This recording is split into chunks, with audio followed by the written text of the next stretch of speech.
Hi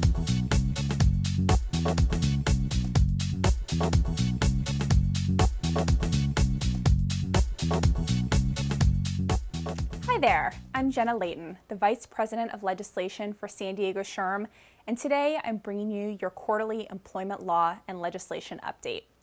Let's start by taking a look at what's new in legislation. The U.S. House of Representatives has passed H.R. 1406, also known as the Working Families Flexibility Act. As drafted, the bill would allow private sector employers to give non-exempt employees the choice of receiving paid time off, also known as compensatory or comp time, instead of overtime. Employees would accrue 1½ hours of paid time off for each hour of overtime worked. The bill provides that compensatory time off arrangements must be consistent with any collective bargaining agreement if applicable, or if not governed by collective bargaining, time off arrangements must be set forth in a written agreement prior to the performance of work. All agreements must be voluntary and are only available to employees who have worked at least 1,000 hours of continuous employment with the employer. Employees who choose compensatory time off may not accrue more than 160 hours annually and are subject to an annual cash out for any unused time.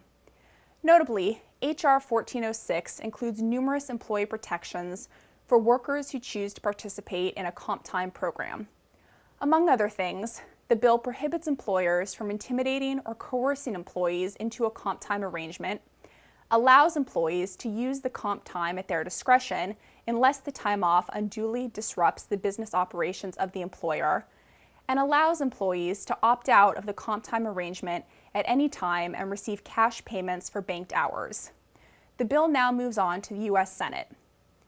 The California legislature is currently considering Senate Bill 400, a bill that would expand the protections afforded to victims of domestic violence, sexual assault, and stalking.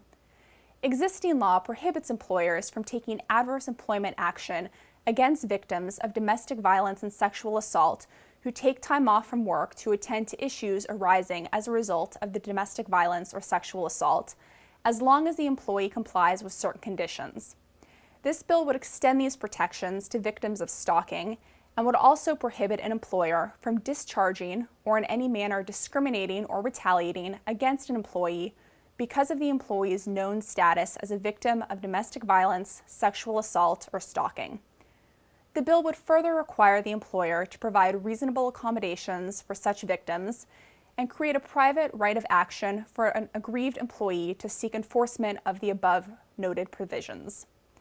The bill is currently pending before the Assembly Judiciary Committee.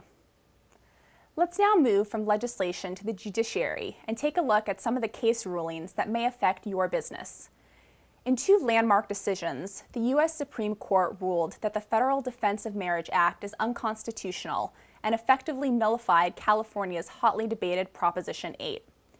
In United States v. Windsor, the court held that DOMA, a federal law enacted in 1996 that defined marriage and spouse as excluding same-sex partners, is an unconstitutional deprivation of liberty and equal protection for gay couples. Edith Windsor filed suit after she was required to pay $363,000 in estate taxes after her partner, Thea Spire, passed away and the federal government refused to recognize her right to the federal estate tax exemption for surviving spouses. In its 5-4 decision, the court condemned DOMA as a law whose, quote, avowed purpose and practical effect are to impose a disadvantage, a separate status, and so a stigma upon all who enter into same-sex marriages made lawful by the unquestioned authority of the states. The court characterized DOMA as contriving to deprive some couples married under the laws of their state, but not others, of both rights and responsibilities, creating two contradictory marriage regimes within the same state. Essentially, the court declared that same-sex couples who are legally married pursuant to state law deserve equal rights to the benefits under federal law that are provided to all other married couples. The court's ruling does not, however, require states to legalize same-sex marriage. In Hollingsworth v. Perry, the court ruled that petitioners, a group of individuals who oppose same-sex marriage and had asked the court to determine whether the Equal Protection Clause prohibits California from defining marriage as the union of a man and a woman, did not have standing to bring their lawsuit. The effect of the court's ruling is to leave in place the lower court's decision, which found California's Proposition 8 to be unconstitutional and therefore unenforceable. The court explained that federal courts have authority under the Constitution to issue decisions only where there is an actual case or controversy. For there to be such a case or controversy, it is not enough for the party invoking the power of the court to merely have a keen interest in the issue. Rather, the party must have suffered a concrete and particularized injury. Because the petitioners had not suffered any such injury, but rather had a generalized grievance and were merely seeking to vindicate the constitutional validity of a generally applicable California law, Prop 8, they did not have the requisite standing to sue. From an employment standpoint, the Windsor and Hollingsworth rulings mean that California employers must treat same-sex and opposite-sex spouses equally with respect to the administration of federal and California benefits, including but not limited to COBRA, ERISA, HIPAA, and flexible spending accounts. Employers should review their benefits policies and practices, particularly with respect to the definition of spouse, and update them where necessary. It is unclear what employers' legal obligations are to same-sex couples who relocate from states in which they were legally married to a state that does not recognize their marriage. This may be difficult for employers to navigate if they have operations in multiple states, and further guidance from the courts is anticipated. In Vance versus Ball State University, the U.S. Supreme Court offered clarity on who may be considered a supervisor under Title VII. According to the court, the title of supervisor is only applicable to those employees responsible for quote-unquote tangible employment actions in connection with the plaintiff. Mayetta Vance, an African-American woman, worked in Ball State University's catering department. Throughout her employment, Vance lodged numerous complaints in which she alleged racial discrimination and retaliation by Sandra Davis, a Caucasian woman. Like Vance, Davis was employed in Ball State's catering department. Davis was a catering specialist, while Vance was a full-time catering assistant. Vance claimed that Davis harassed and discriminated against Vance on the basis of her race. While the precise scope of Davis's role with Ball State was disputed, the parties agreed that Davis lacked the power to hire, fire, demote, promote, transfer, or discipline Vance. Vance ultimately filed suit in federal court, alleging a racially hostile work environment in violation of Title VII. She specifically alleged that Davis was her supervisor and that, based on Davis's supervisory role, Ball State was vicariously liable for Davis's actions. The trial court granted summary judgment in favor of Davis. While Vance argued that Davis's authority to control Vance's daily activities and evaluate her performance made her a supervisor, the court disagreed. It held that since Davis lacked the ability to hire, fire, demote, promote, transfer, or discipline Vance, she was not Vance's supervisor. As such, Ball State could not be held vicariously liable for Davis's actions. The Seventh Circuit Court of Appeals affirmed the trial court's ruling. In affirming the Seventh Circuit's decision, the Supreme Court held that in order to be categorized as a supervisor, an individual must possess the ability to take tangible employment action against an alleged victim. More specifically, an alleged supervisor must have the authority to bring about a significant change in employment status, such as hiring, firing, failing to promote, reassigning with significantly different responsibilities, or causing a significant change in benefits. Because Vance failed to demonstrate that Davis met this standard, Ball State could not be liable for the alleged misconduct. While this is certainly a positive ruling for employers, employers must remain cognizant of the potential liability to which they are exposed by supervisory employees. Courts generally disregard position titles and instead analyze the specific duties of potentially supervisory employees in determining employers' liability for misconduct by those individuals. In Hatai versus Department of Transportation, a California Court of Appeal helped clarify the parameters of Me Too evidence admissibility.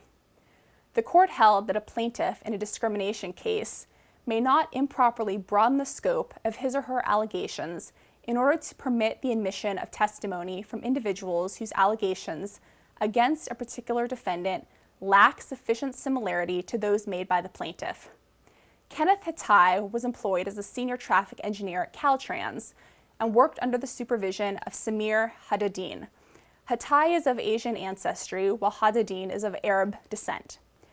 Throughout his employment at Caltrans, Hatai expressed displeasure with Haddadin's management style. At least some evidence suggested that Haddadin made comments to Hatai and other Caltrans employees suggesting both an anti-Asian and a pro-Arab bias. Based on this, Hatai filed a complaint alleging that he had been discriminated against on the basis of his race. Notably, Hatai's complaint only alleged anti-Asian discrimination and was silent with regard to any pro-Arab allegations. In preparation for trial, Caltrans' attorney filed a motion to exclude evidence that Haddadin had discriminated against non-Asians. The attorney argued that permitting testimony from all non-Asians that alleged discrimination by Haddadin would exceed the bounds of permissible Me Too evidence. As Haddadin's attorney pointed out, Hatai's pleading merely alleged that Haddadin was anti-Asian, not that he was pro-Arab. Therefore, counsel argued, the only admissible Me Too evidence would be that of Asians alleging discrimination by Haddadin. The court was unmoved by Hatai's argument that Haddadin's alleged pro-Arab bias was central to Hatai's case. It held that since the case's pleadings, discovery, and investigation had all focused on a claim of anti-Asian discrimination, testimony of non-Asians for the purpose of demonstrating a pro-Arab bias would amount to improper Me Too evidence. Accordingly, the trial court correctly permitted only evidence of anti-Asian bias while excluding all proposed pro-Arab testimony. While arguably a victory for California employers, the aftermath of Hatai may serve to change the landscape of California discrimination cases. In the future, plaintiffs may choose to allege that a supervisor has demonstrated bias in favor of one racial group rather than, or in addition to, disdain for another. By relying on a theory of favoritism, a broader array of Me Too evidence may be at the plaintiff's disposal. As always, this case highlights the importance of educating managers and also serves as a reminder that a manager's treatment of one employee may find its way into the discrimination case of another. The cases I just mentioned are just a sampling of recent judicial decisions that affect California's employers. For more information on these and other hot legal topics, check out SDSHRM's newsletter, The Resource, at www.sdshrm.org. Additionally, I invite all of you to join SDSHRM's Legislation Committee, where you'll have an opportunity to impact the lawmaking process and the legislative decisions that affect you and your business. For more information about this exciting opportunity, please contact me at 858-509-5696. You can also contact me via email at jleyton, that's J-L-E-Y-T-O-N, at pettitcohn.com, PETTITKOHN.com. That's all for this quarter's legal update. I'll be back next quarter with more of the information that you need to know.